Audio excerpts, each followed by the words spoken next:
Bonjour tout le monde, bienvenue dans cette vidéo. Aujourd'hui, on va entièrement démonter le pack de batterie arrière de la Saxo pour voir combien on a de batteries endommagées, dans quel état elles sont, et surtout combien de place on dispose pour pouvoir mettre les nouvelles cellules. Alors, la vidéo, je le sens de suite, va être très compliquée à tourner. En fait, il fait gris, il pleut globalement toute la journée. Donc je profite des dernières heures du jour et des éclaircies pour pouvoir tourner. La première étape, ça va être de retrouver notre bloc arrière et surtout de le sortir du garage.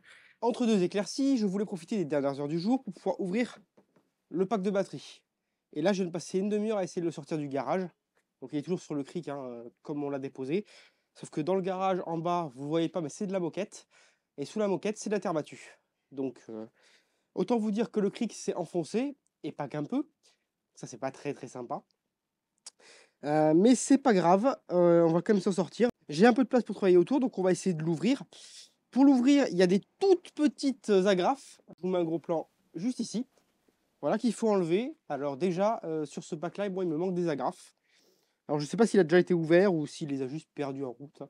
Ou peut-être qu'elles n'ont jamais été montées, hein, parce que ces trucs-là étaient faits de manière plutôt artisanale. Alors truc important, je vais éviter d'en perdre parce qu'apparemment c'est introuvable.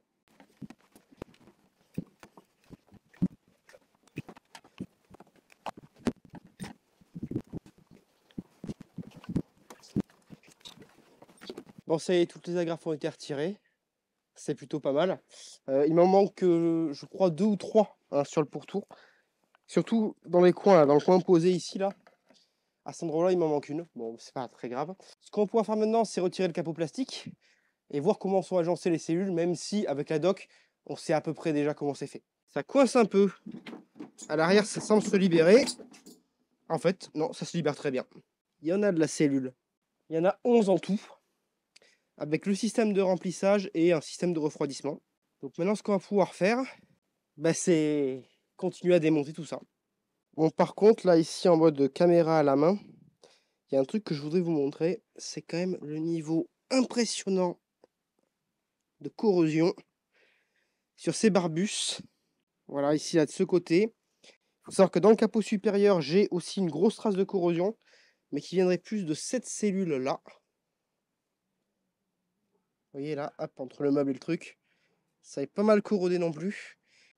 Bon, vous avez vu les traces de corrosion. On l'a vu, la tronche que ça a. Je suis vraiment en train de me demander si j'ai pas une des cellules en fait qui s'est ouverte, hein, tout simplement. Je sais que ça peut arriver sur ces cellules-là, que c'est loin d'être rare, surtout ça. Mais là, j'ai vraiment peur que ce soit le cas, quoi. Et ça, c'est pas cool, pas cool du tout. Bon, il me reste encore un peu de temps avant que le soleil se couche. Je vais, je pense, en profiter pour retirer toutes les tubardes qu'on a sur le pack batterie, pour toutes les débrancher. Par contre, je vais juste mettre des sous-gants sous ces gants-là. Parce que ceux-là, bon, on va dire qu'ils m'isolent électriquement, même s'ils sont loin d'être validés, testés pour ça. On n'a que 60 volts courant continu là-dedans, hein, donc ça devrait aller.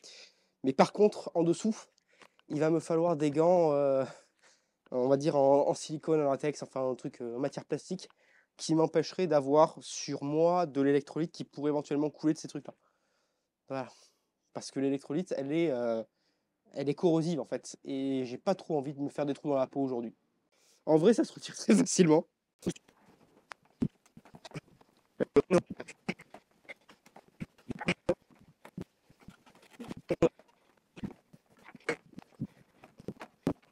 On vient de retirer tous les tuyaux de liquide de refroidissement, hein, c'est pas l'eau, hein. L'eau c'est les autres, ceux-là. Donc on va pouvoir enlever le plastique protecteur ici, qui nous donne accès à tous les éléments de batterie. Ce qu'on peut voir, c'est quand même que c'est énormément corrodé. Ici, là, ça a même... alors, je sais pas si c'est sulfaté. Je crois que sur les batteries au plomb, ça s'appelle de la sulfatation. Il y a un dépôt, en fait, si vous voulez, il y a vraiment un dépôt cristallin sur cette borne-là.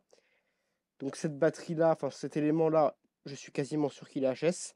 Je suis quasiment sûr que les 3/4 des éléments HS, ils sont dans ce bac. Bon allez, maintenant on va faire pour le fun un petit relevé de tension de chacun des éléments. Je ne m'attends pas à grand chose. La tension nominale de chaque élément, ce sont des éléments de 6 volts. Ok, on revient avec notre ami le multimètre. Je vais le mettre au milieu à peu près.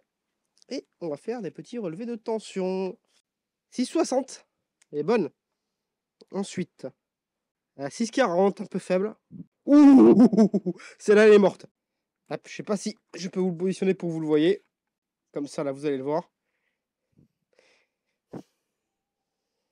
3 953. Cette cellule-là, elle est hors service. 2 636. Celle-là aussi. 5,2. Elle est très faible. 5,2 aussi. 5,2 aussi. Le signe négatif, c'est juste parce que je mets pas le plus au plus et le moins au moins. C'est pas grave, hein. 6,5. Celle-là est pas mal. 3,7. Bon, ça c'est mort. 6,5. C'est pas mal. Et la dernière, 6,6. Vous vous souvenez de ce que je vous avais dit pendant le démontage? Que j'avais au moins 4 cellules hors service. Cherchez pas, elles sont là. Donc, pour info, 3 volts, c'est à peu près la moitié de la tension nominale de la cellule, hein. Elle est complètement cuite à cette tension-là. Comme toutes les batteries sont en série, dans le pack, là, vous en avez qui ont chargé énormément plus. Ce qui n'est pas bon pour la cellule parce qu'elle peut se fissurer. Et d'autres, en fait, qui sont plus capables de prendre la charge, peut-être parce qu'elles sont déjà fissurées ou parce qu'elles ont un autre problème d'électrolyte dessus. Bon, en tout cas, je m'y attendais. C'est vraiment pas beau à voir. C'est dommage, mais bon, ça a 20 ans. Ça me choque pas. La prochaine étape maintenant, c'est de retirer toutes les cellules et d'essayer de placer nos cellules lithium toutes neuves pour voir combien on a de place. The following day. Bon, aujourd'hui, je mets pas le micro. Je vais essayer de profiter de la légère éclaircie qu'on a eue parce qu'il n'y a plu toute la journée. Là, il est 16h30. Il me reste à peu près 1 heure avant que le soleil se couche. Donc, on va essayer de profiter du fait qu'on a encore un peu de soleil. On finit de démonter ce pack de batteries. Comme ça nous permettra aussi de faire un peu de place et de pouvoir réfléchir au design du futur pack. Alors, pour démonter ces trucs-là, c'est des batteries. Donc, les batteries sont tout le temps un petit peu sous tension, ce qui est logique. Même si honnêtement, les niveaux de tension ici sont pas si dérangeants que ça. Par contre, si jamais vous avez le malheur de faire tomber, même si techniquement, vu comment la batterie est faite, c'est pas trop possible, mais de faire tomber une clé entre deux bornes de la batterie et que vous la court-circuitez, elles ont beau être hors service, elles ont encore un petit peu de jus. Donc ça pourrait être dangereux. Alors, j'ai pas d'outil vraiment isolé pour faire ça. Par contre, quand j'étais aux États-Unis, je me suis procuré cette clé. Donc, ce truc que vous pouvez trouver dans un magasin de bricolage, ça s'appelle Harbor Freight, qui est hyper connu aux États-Unis. C'est celle-ci. Voilà, si vous voulez le numéro et puis l'importer. Le numéro d'item, il doit être derrière et en haut. Voilà. Oh, ça valait une quinzaine d'euros, je crois. Alors, c'est une clé à cliquer, standard. Alors, elle n'est pas isolée, mais elle est entièrement en plastique. Ce qui est plutôt cool parce qu'elle est très légère. Et surtout, elle m'empêchera de faire des bêtises sur cette batterie. Maintenant, on va aller inaugurer cette clé. On va démonter toutes les barbus de cette batterie. Et puis, on va les stocker quelque part. En attendant de pouvoir mettre des cellules dans ce pack.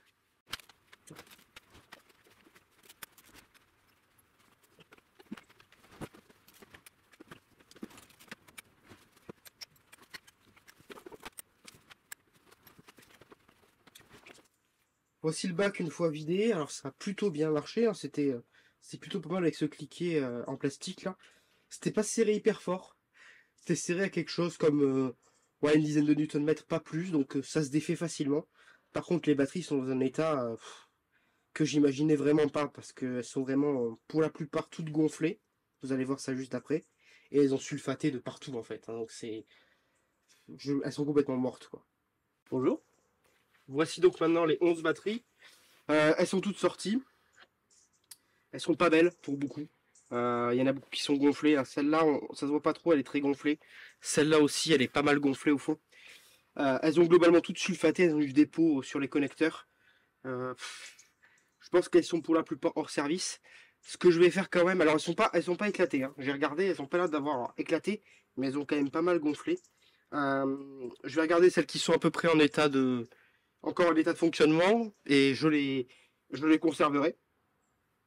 Et pour les autres, ce sera direction la déchetterie parce que le nickel-cadmium se recycle plutôt bien. Bon, ben vous avez vu, ça y est, tout est sorti, le pack est vide. Maintenant, il reste à le nettoyer entièrement. Bon, ça, je m'en chargerai en vidéo. Et dans la prochaine vidéo, je pense qu'on pourra commencer à, si je les ai reçus, à mettre des cellules dedans et à faire un peu de câblage, à réfléchir un peu sur comment on va le câbler. Et peut-être même qu'on le remontrer dans la voiture. En tout cas, j'espère que cette vidéo vous a plu. Et je vous dis à la prochaine pour de prochaines vidéos.